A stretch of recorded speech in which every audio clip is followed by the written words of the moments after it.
Well, it's been 2 full days since the US started imposing a 25% tariff on most Canadian goods, and we're starting to get a better sense now of what that means here in Manitoba for businesses, but also what people are doing to adjust to those tariffs. And that's what we're talking about today on This is Manitoba. I spent a little time yesterday at the RBC Convention Center for a business conference. And I was hoping to find some stories about how people are impacted by the tariffs. And that's exactly what happened. So picture this. I walk in to the big hall at RBC Convention Center. There's dozens of these kind of round tables there, these kind of banquet tables.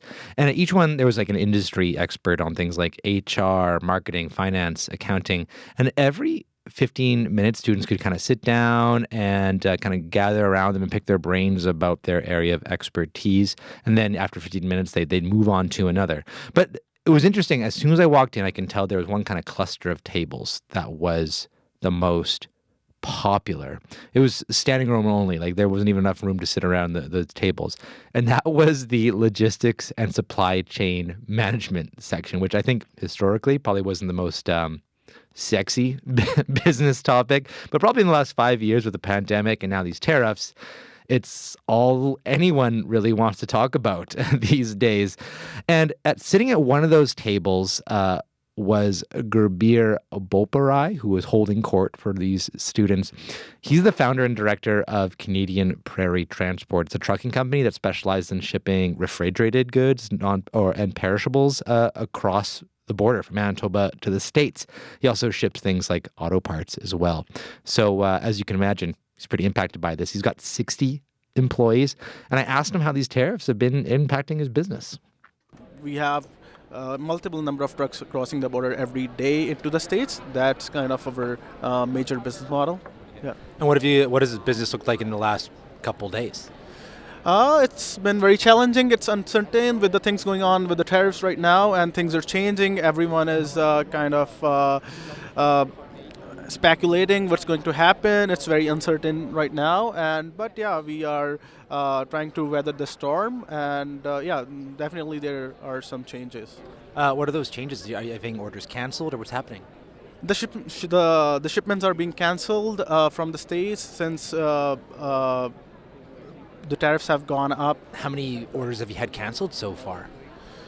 We have seen at least 5 to 7 cancellations yesterday, but since the situation is evolving today, and we will see. It's too early to say right now, kind of thing, right? It's just one day. There are a lot of customers who are putting the shipments on hold. They are not allowing us to cross the border with those shipments, and they're just waiting to what happened. We are still just kind of waiting from updates from our clients what they're going to do with that. Because you don't know at this point whether these will be a long term, if there will be some kind of deal that these tariffs stop, right? Like, what does this mean for your day to day, and even just like your employees must be on edge as well, right? If they're not getting work, things like that. What does that all mean for you and your employees?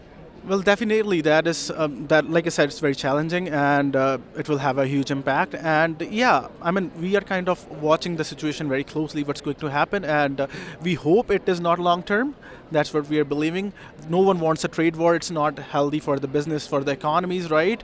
It will affect our day-to-day operation in every aspect, because if businesses are doing less business, then they are definitely, consumers are going to consume less products, right? There will be less movement of the freight, right? So, and as far as employees are concerned, we are keeping them updated with whatever is happening, and of course, it's very uncertain and challenging, and hopefully things should change soon. Are you noticing the types of products that are being canceled, like in terms of contracts in particular, that U.S. companies are saying like, hey, we're holding off for now?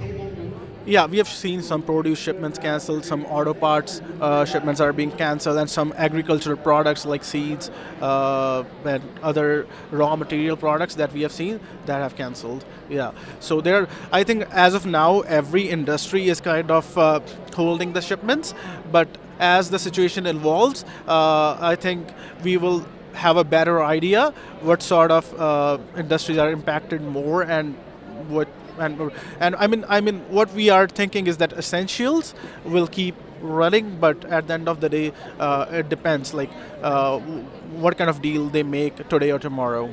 So how long do you think these tariffs will have to last to really do serious damage to your business?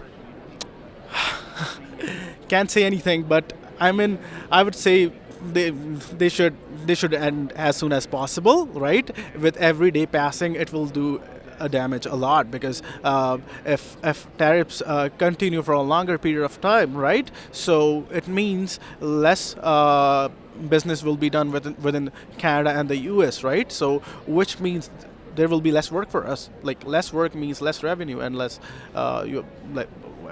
revenue does a lot of damage, right? So it should be. They should come to a deal as soon as possible to make sure that businesses are there up and running as soon as possible. And how worried are you about jobs for your employees? So right now, like with our clientele base, we are not that concerned right now, but yeah, we have a steady business, right? We are not that much concerned, but at the end of the day, every business owner wants to make sure that their employees remain employed with them, right? They don't have to cut off on anything, right? Because workforce is the backbone of any business, right? So as long as the things and the business is doing good, we should be able to keep all those employees intact with us. There's a crowd gathering around here, so I'll let you go. Anything else you want to add? Wish I'd asked at all? Anything like that?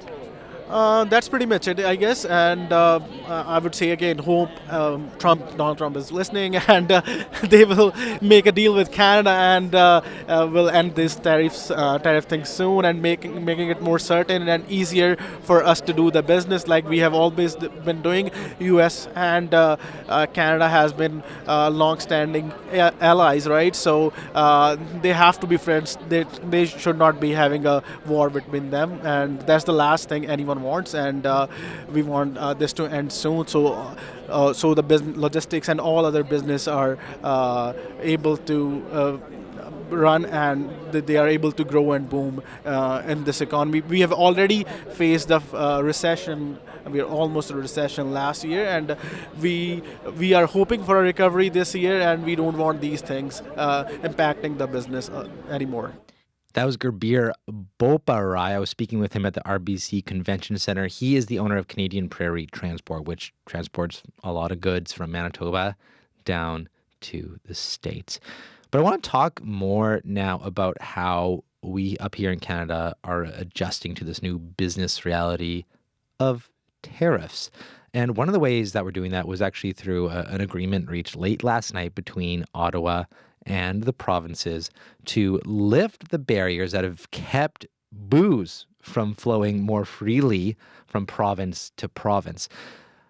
Brock Coutts is one of the owners of Patent 5 Distillery, and we've talked to him before, and he's actually told us that it's easier for him to actually sell to the States than it actually is to try to sell to another province.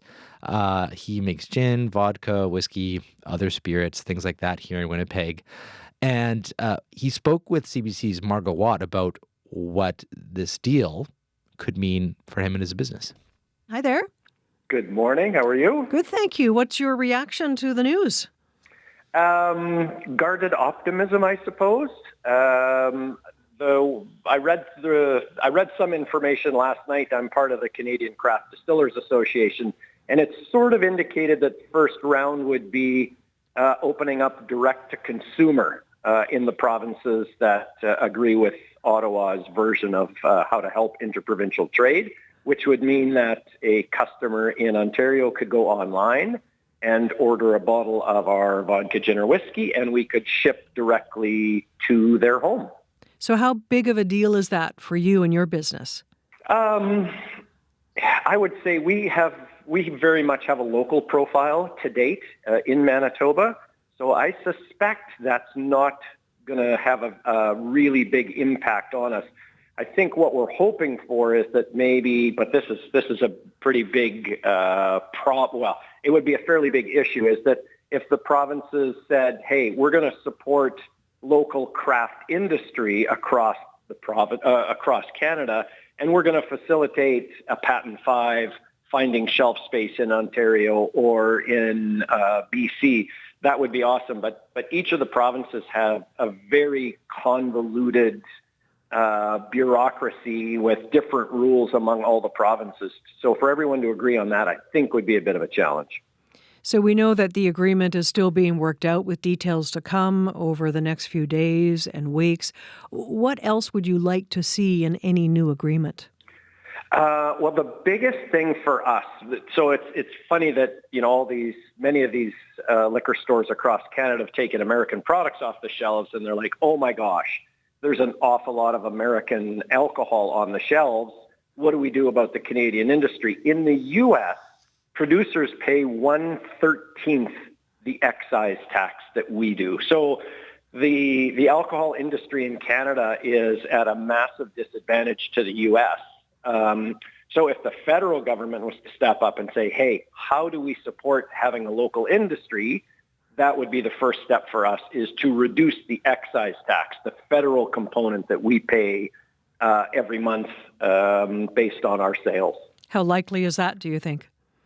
There was discussions before Parliament was prorogued. It did feel like we had some momentum. It's just because the federal government, there's going to be a new leader and then probably an election. I just wonder if there's a real strong desire of anyone right now in government to tackle a problem like that. So I would say fairly unlikely. How much of your product are you selling right now across the border?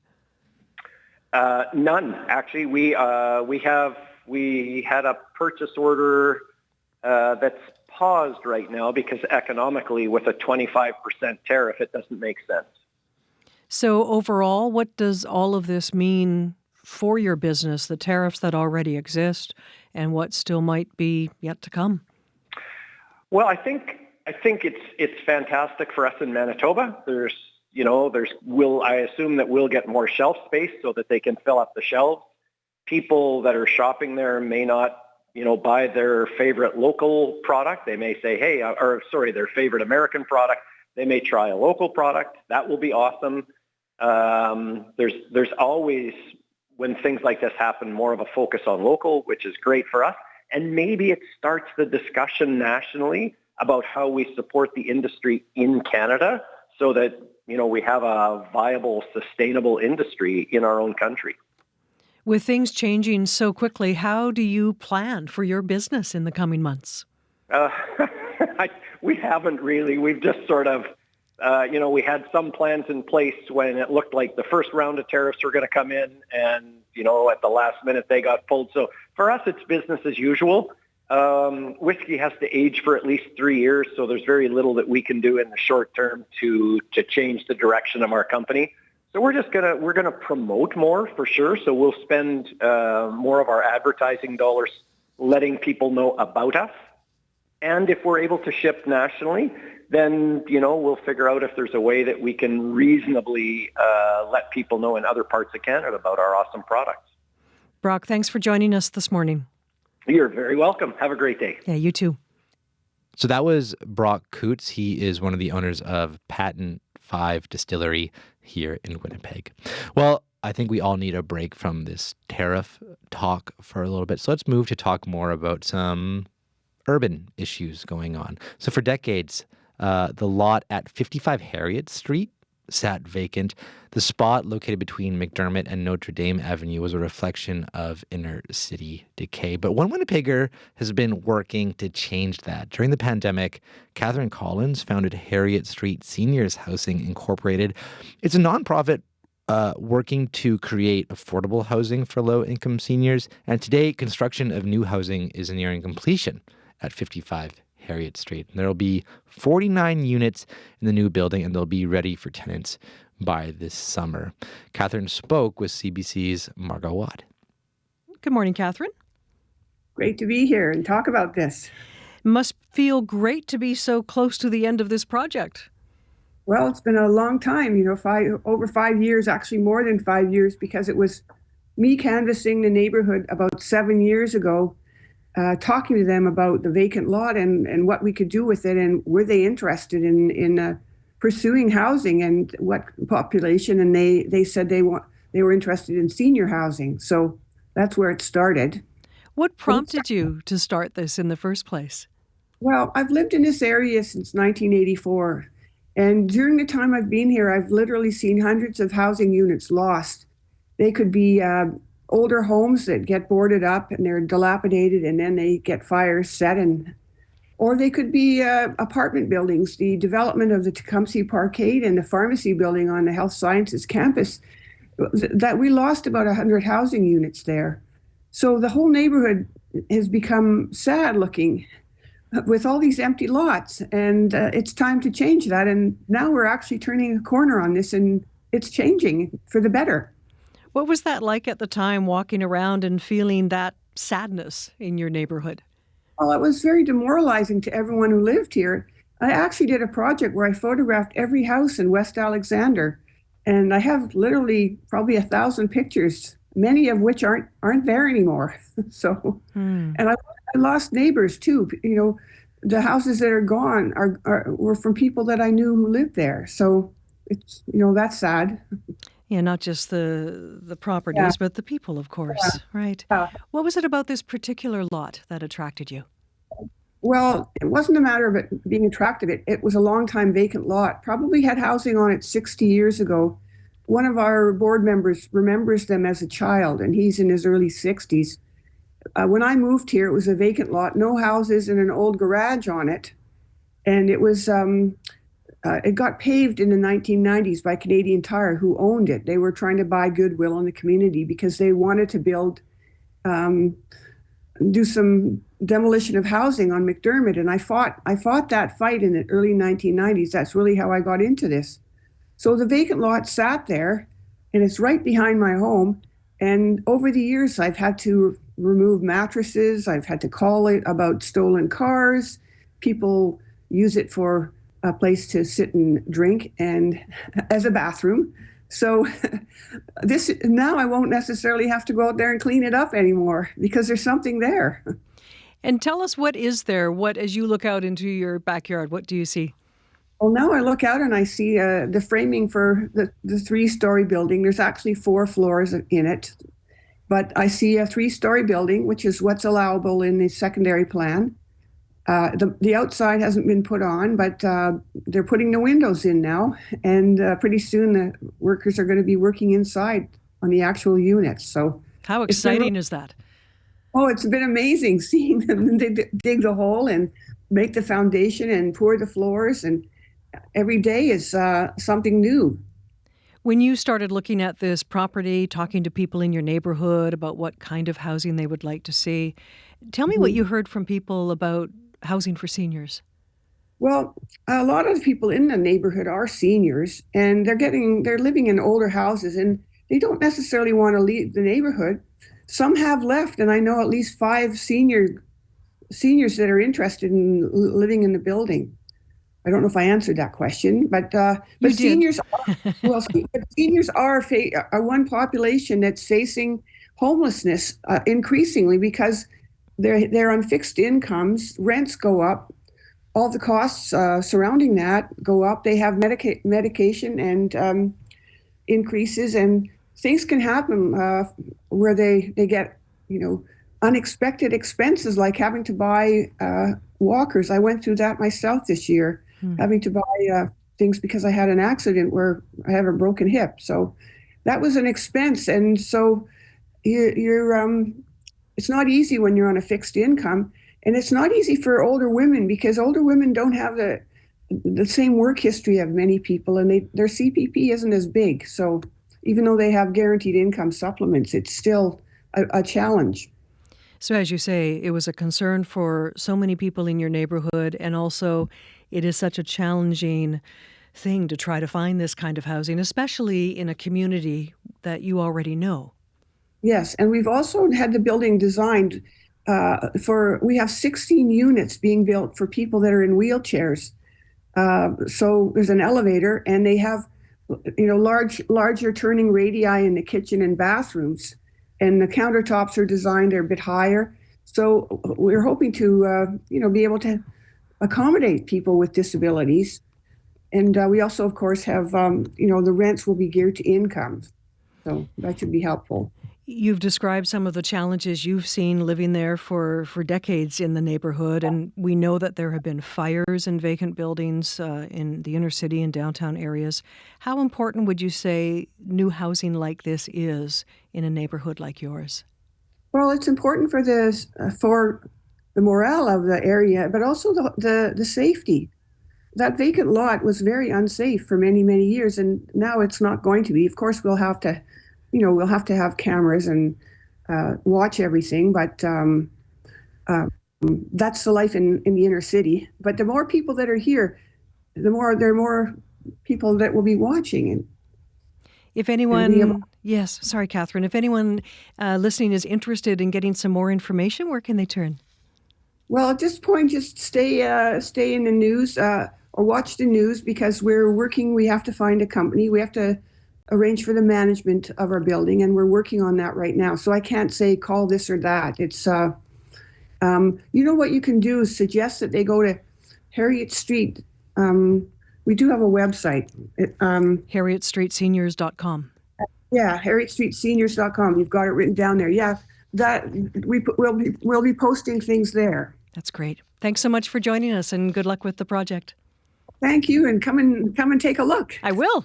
So that was Catherine Collins. She's the president of Harriet Street Seniors Housing Incorporated. Well, that is a wrap for this edition of This is Manitoba. And I realize you're probably wondering, who is this guy? Because I didn't even say my name yet. I'm Cory Funk, sitting in for the regular host, Marcy Marcusa. It's good to be with you. And if you like what you heard, follow, share, and I'll see you around town.